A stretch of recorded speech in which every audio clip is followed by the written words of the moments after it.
My mandate as President of the Republic was to protect the country and the Filipino people. Do not question my policies because I offer no apologies, no excuses. I did what I had to do. And whether you believe it or not, I did it for my country. The war on illegal drugs is not about killing people.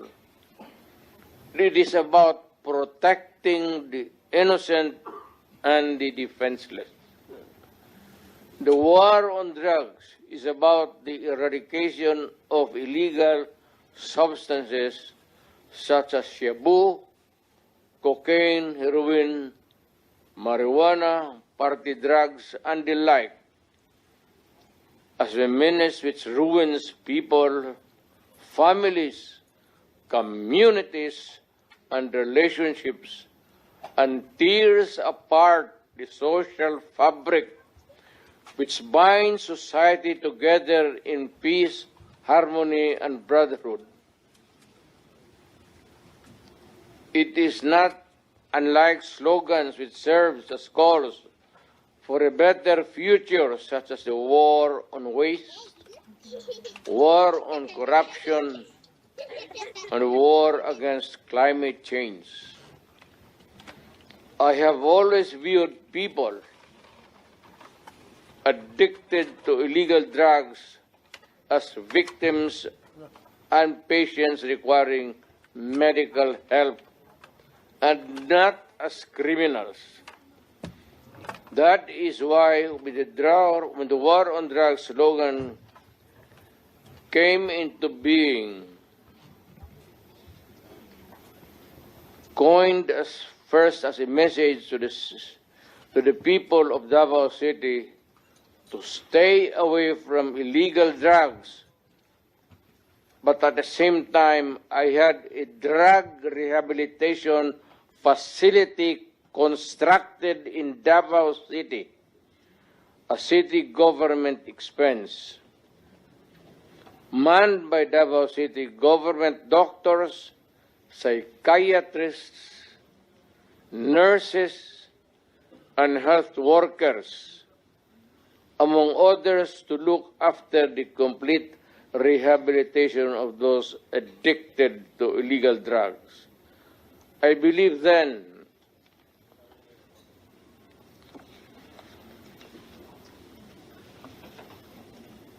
and I still believe now that rehabilitation and not fear of death or incarceration to be the key to the return of the addicted individuals back to the mainstream of a just and forgiving society. But no mistake about it, I hate drugs. I loathe the purveyors, the merchants, and the pushers of this demonizing element. I have not failed to emphasize this from the very day of the campaign when I ran for the presidency in 2016. This was my covenant with the Filipinos who believed in me. And to this day, must still agree with what in government have achieved. It is unfortunate that drug-related crimes are on the rise again. Every day you can read about children being raped, people getting killed and robbed. And just recently, a drug den was raided within the Malacañang complex. This clearly manifests that the purveyors of this menace are back in business.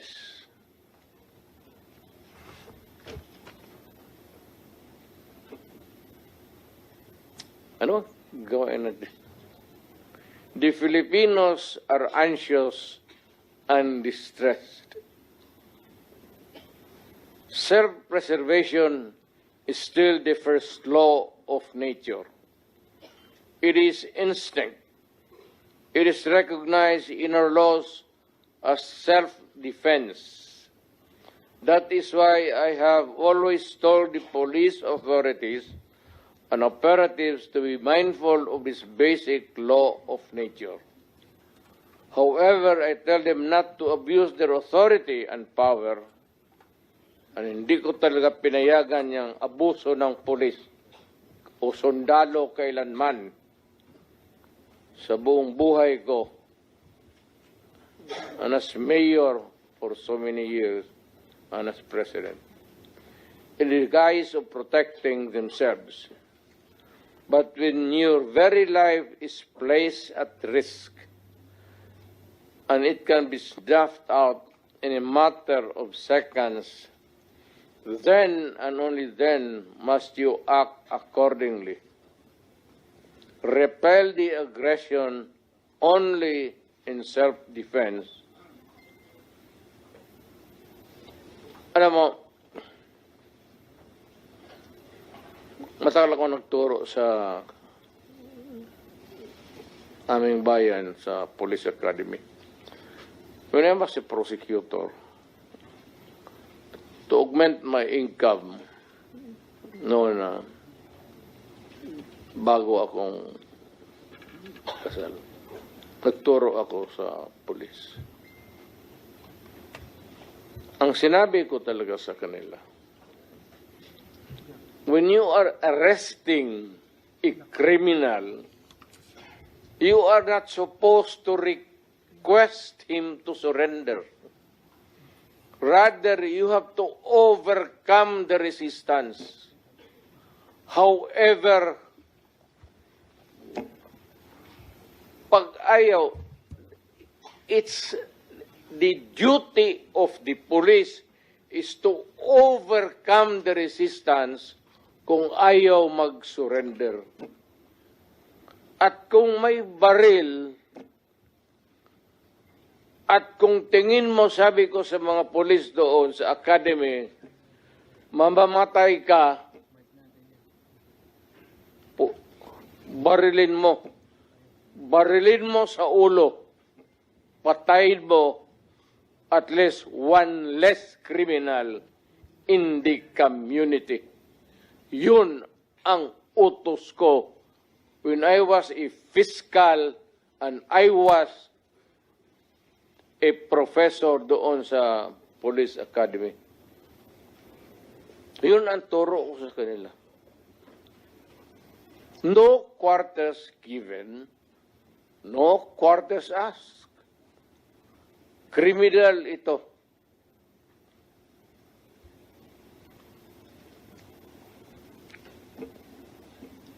Repel the aggression only in self-defense. Do not make orphans of your children and widows of your wives. I don't want that in my conscience as mayor and president. Hindi ko mabigat yan sa konsensya ko. I have warned, but before that, my job as president was never easy, and it was not meant to be. I have tried to do the best I can to address the problem of illegal drugs firmly and without compromise. For all of its successes and shortcomings, I alone take full legal responsibility sa lahat na nagawa ng mga pulis pursuant to my order. Ako ang managot.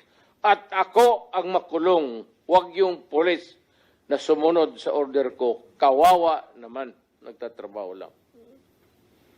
Yun ang gusto kong sabihin sa Pilipino at mabutit niyaya ninyo ako dito. Once and for all, yan ang gusto kong sabihin sa tao.